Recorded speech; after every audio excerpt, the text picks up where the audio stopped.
Welcome to the first session of our series, Understanding and Communicating with Youth Survivors of Sex Trafficking. I'm Lauren Beal, Senior Program Manager at the National Council of Juvenile and Family Court Judges, and I will be facilitating this exciting discussion on judicial demeanor and compassionate communication with our faculty, Judge John Romero and Tony McKinley. Hello, my name is John Romero. I'm a retired children's court judge from Albuquerque, New Mexico. In that capacity, I presided over juvenile justice cases and dependency or neglect and abuse cases, as they're called in other parts of the world. I'm also the past president of the National Council of Juvenile and Family Court Judges. Hi, my name is Tony McKinley. I'm a licensed counselor here in Texas. I am also the community director at Magdalene House, which is a home for survivors of women who have been trafficked. And I have lived experience of child sex trafficking. My first question for the two of you is, what is compassionate communication? Kind of a difficult concept to describe, although perhaps not all that difficult. It's different from being sympathetic, and I think it's different from even showing empathy, technical kind of terms, but I think compassion stirs up at least in a judge or anyone else dealing with those who are suffering, have suffered, and with a motivation to try to understand and be positive and helpful rather than responding or communicating in a way that causes harm.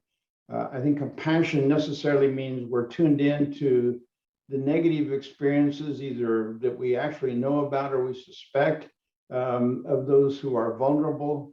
And it's kind of stirs up that moral responsibility of understanding what suffering is, what vulnerability is, with a goal to remedy that unjustified experience that anyone has had, especially children and youth.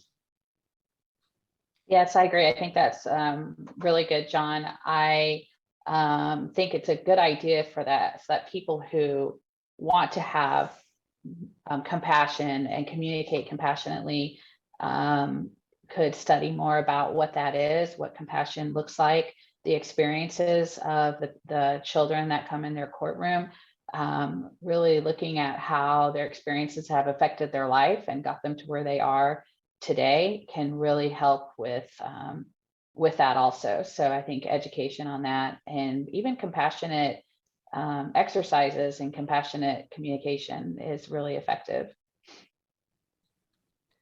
Thank you. Engaging a survivor of child sex trafficking is important for all court personnel and service providers. What role does compassionate communication play in that engagement? Yeah, I think that's a critical role in the engagement. I mean, there's so much trust that is lost in a child's life who has been trafficked, and they need to have that rapport with people in the courtroom so that they're able to communicate and hear what you're saying and how you're trying to help them. So it's really critical to be able to create that environment for the youth, so to help them in their journey. And again, court, among legally trained folks, and particularly the judiciary, we say even though we're not medical professionals, I think we still need to abide by that notion of first do no harm. Mm-hmm. And it's critical that that those people in front of us, especially exploited children and youth, have some level of trust in that judge. Now that's easy to say and another thing to accomplish, but from a legal perspective, in court and in deciding any case, it's important that we ensure that every individual has not been denied the right to be heard. And you can only ensure that people are being heard if we have procedures in place that protect that right to be heard. And I think that the bottom line is every positive relationship with a child or youth who appears before a judge or is dealing with a community provider or with any court personnel, if that youth has experienced trauma, and I can safely say that most every individual that walks into the front door of that courthouse has some trauma history, maybe not complex trauma, but some kind of trauma. But if we're going to develop a positive relationship that is going to be restorative, that is going to be a helping relationship, being compassionate in our communication with that young man or young woman who's likely to have been exploited, is critical that we engage them, try to engage them in a compassionate, helping way. Yeah, when you mentioned trauma, it made me think of the trauma-informed lens, the trauma lens, and to see the kids through that lens from what they've experienced, because a lot of their behaviors or actions may not make much sense to you. But just being able to see it through their eyes and try to understand why X, Y, and Z happened, or they're going through this and they're behaving or reacting this way, it can help with that compassion that is needed in the courtroom. Absolutely. And as you said, first do no harm, and language at times is something that can cause harm and hurt. What are some of the terms or words that we should be mindful of in communicating with sexually exploited children and youth? Well, one of the things that happens in court when a child appears before you, even at a first appearance or maybe at their the first hearing to decide, whether we're going to go to trial or a plea is going to be entered if it's in a juvenile justice case, or if it's in a dependency case, what is the nature of the neglect and abuse, and is the child here who's the victim of that neglect and abuse in a dependency sort of setting, is what labels do we use? How do we engage those individuals? First impressions are lasting impressions. And if we refer to the child as the child or the respondent child, rather than compassionately dealing with them by using their name, or how would you like to be called today? Is it okay if I call you Ms. Smith, or is your first name on the record indicates that it's Julie? May I call you Julie? What would you like to be called? Giving them a choice, giving them a voice in how they're going to be addressed in court is very important. Certainly, we should call the case or say in any of the judicial proceedings on the record, whether the case is a closed hearing or an open hearing, that the allegations are that the father engaged in sexual abuse of this child, or the family was pimping this child in exchange for drugs or money. In a juvenile justice case, we should read first, this child is charged with prostitution. How can a child who is under the age of consent express a choice of being a prostitute? They are not prostitutes, and there is no such thing as a child prostitute. But that's just an example of how that may matter. Yes. Thank you for saying that. We see that a lot in the news media, calling children, even a child prostitute, and there is no such thing. And it seems like whenever there is exchange of money, we start referring to them as a prostitute, even though they are a minor and can't consent. Prostitute means that you consented to this, and a child can never legally consent. And so that term just needs to be completely eradicated when it comes with the name child next to it. It shouldn't even come to your head.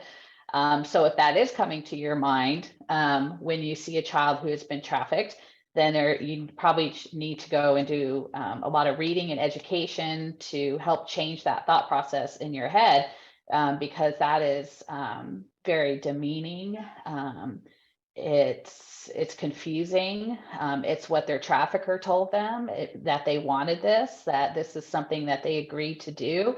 And then they go in the courtroom and you're saying the same thing by using that word, that you wanted this, and no child wants this. And So that's a term that is very damaging anywhere that it's used. Another one that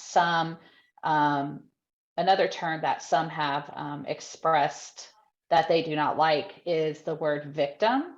And even though they technically with the definition is were a victim, but really what they did was they survived, and they are a survivor of this. And so that can be hard because I know that term is used a lot in the process when a child is recovered from a situation like this, but that child may not necessarily feel like a victim. It feels very weak. It's not empowering. And we want to focus on using language that's empowering to them. The other thing that happens, particularly in the juvenile justice setting, a young person is brought into court with some allegations of delinquent behavior. So they very often are categorized or perceived as criminals, those who have acted in a way that is violative of the law. But without knowing more, you don't know what motivated that alleged behavior, whether the shoplifting or being in possession of drugs was their choice or was something that was required of them as part of the exploitation. Judges have a very important role in this whole process, and that is of judicial leadership. So being part of a multidisciplinary team in whatever way you may be involved as a judicial officer, either in forming it or being an active member of that multidisciplinary team.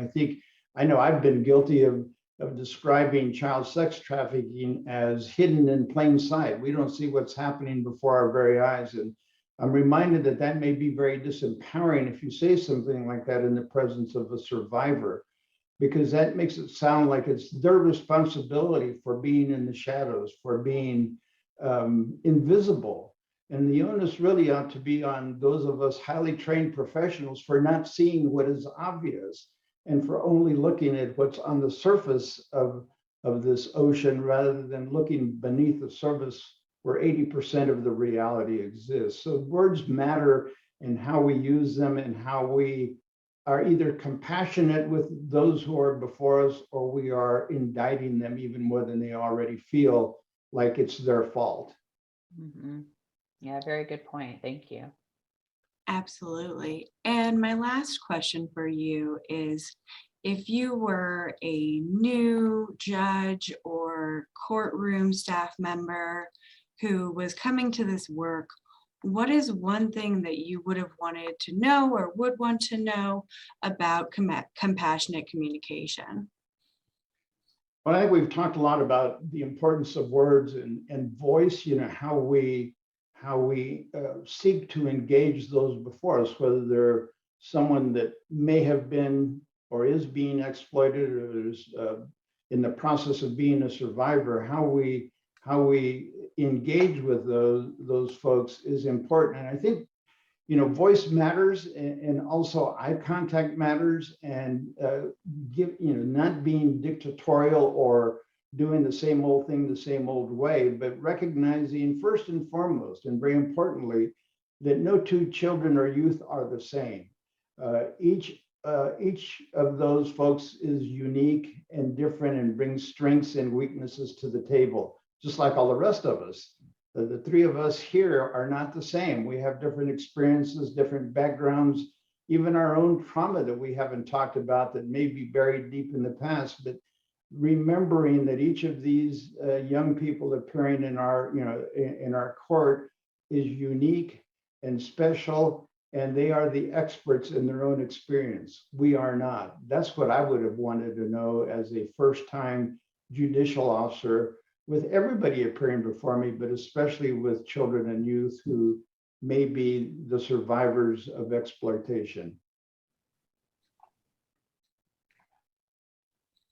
Great, thank you. And thank you so much for joining us today to discuss compassionate communication. This was the first of 4 conversations in our 4-part series, Understanding and Communicating with Youth Survivors of Sex Trafficking. To learn more about best practices in working with youth who survive child sex trafficking, please visit the National Council of Juvenile and Family Court Judges Resource Center on Child Sex Trafficking. The link to the Resource Center is in the description of this video. We hope you can join us for our next conversation, which will focus on understanding youth behavior.